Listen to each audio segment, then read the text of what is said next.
ନାଇଁ ଦେଖନ୍ତୁ ଯେବେଠୁ କରୋନା ଆମର ହେଲା ସେବେଠୁ ଆମ ପିଲାମାନେ ଆଗରୁ ବହିରେ ପାଠ ପଢ଼ୁଥିଲେ ଆଉ ଡିଜିଟାଲରେ ପାଠ ପଢ଼ୁଥିଲେ କିନ୍ତୁ ଆମେ ଅନଲାଇନ୍ ପଢ଼ିବା ପାଇଁ ସେମାନଙ୍କୁ ଗୋଟେ ମୋବାଇଲ ବ୍ୟବସ୍ଥା କରାଗଲା। ଯଦି ମୋବାଇଲ ବ୍ୟବସ୍ଥା କଲା ପିଲାମାନେ ସେଥିରୁ ସର୍ଚ୍ଚ କରିକି ତାଙ୍କର ଜ୍ଞାନ ଆହରଣ କରୁଛନ୍ତି।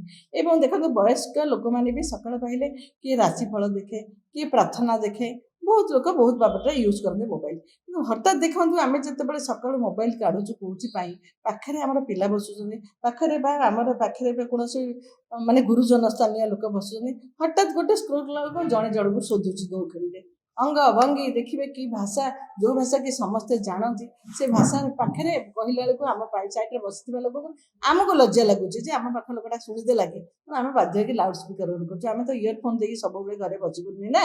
ତେଣୁ ଏଇ ଯୋଉ ଜିନିଷଟା ହଉଛି ତା ଫଳରେ ଦେଖନ୍ତୁ କିଛି ତ ମହିଳା ଆଉ କିଛି ତ ପୁରୁଷ ମିଶିକି ଯେତେବେଳେ ଜଣେ କହିଲା ତାକୁ ସେ ଆଉ ଜଣେ ଆଗ୍ରେସିଭ ହେଇକି ମତେ କହିଲା ସେ ପୁଣି ତା ପରଦିନ କହିଲା।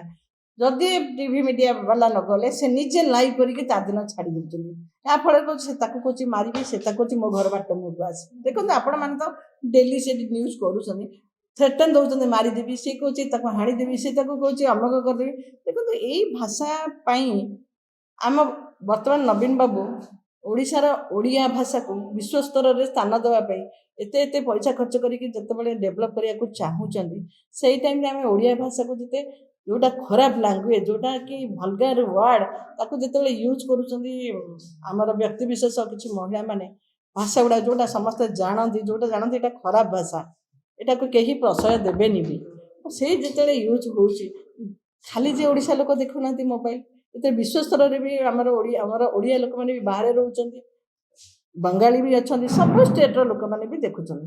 ସେ ଭାବୁଥିବେ କ'ଣ ଓଡ଼ିଶା ପ୍ରତି ଇମ୍ପ୍ରେସନ୍ କ'ଣ ଆସିବ ଯେ ଓଡ଼ିଶାରେ ଲୋକମାନେ କ'ଣ ଖଟିକି ଖାଉନାହାନ୍ତି, ଏମାନେ କ'ଣ ତାଙ୍କର ନିଜର ଗାରିମା ପାଇଁ କି ନିଜର ଆତ୍ମପ୍ରଚାର ପାଇଁ ନା ପଇସା ପାଇଁ ନା କ'ଣ ପାଇଁ ଏମାନେ ଏମିତି ସୋଧାସୋଧି ହେଉଛନ୍ତି, ନା ଭିଉଅର୍ସ ହେଲେ କିଛି ମିଳିବ କ'ଣ ପାଇଁ ଏଇଟା କରୁଛନ୍ତି। ତାପରେ ଯୁଦ୍ଧରେ ଯେଉଁମାନେ କରୁଛନ୍ତି ତାଙ୍କର ତ ପରିବାର ଅଛି ନା, ଏଇଟା ତ ଖରାପ ୱାର୍ଡ଼ ବୋଲି ସେମାନେ ଜାଣିଛନ୍ତି ନା। ଜାଣିଲା ପରେ ନିଜର ଯେଉଁ ଟ୍ୟାଲେଣ୍ଟ ଅଛି ଅନ୍ୟ ବାଟରେ ଟ୍ୟାଲେଣ୍ଟ କଲେ ହେବନି। ଖାଲି କ'ଣ ଫେସବୁକ୍ରେ ଆମେ ଯଦି କାହାକୁ କ୍ରିଟିସାଇଜ୍ କରିବା, କାହାକୁ ବଦନାମ କରିବା, କାହାର ଚରିତ୍ର ଉପରେ ଆମେ ଯଦି ଆକ୍ଷେପ କରିବା ତାହେଲେ ପଇସା ମିଳିବ, ନହେଲେ ମିଳିବନି।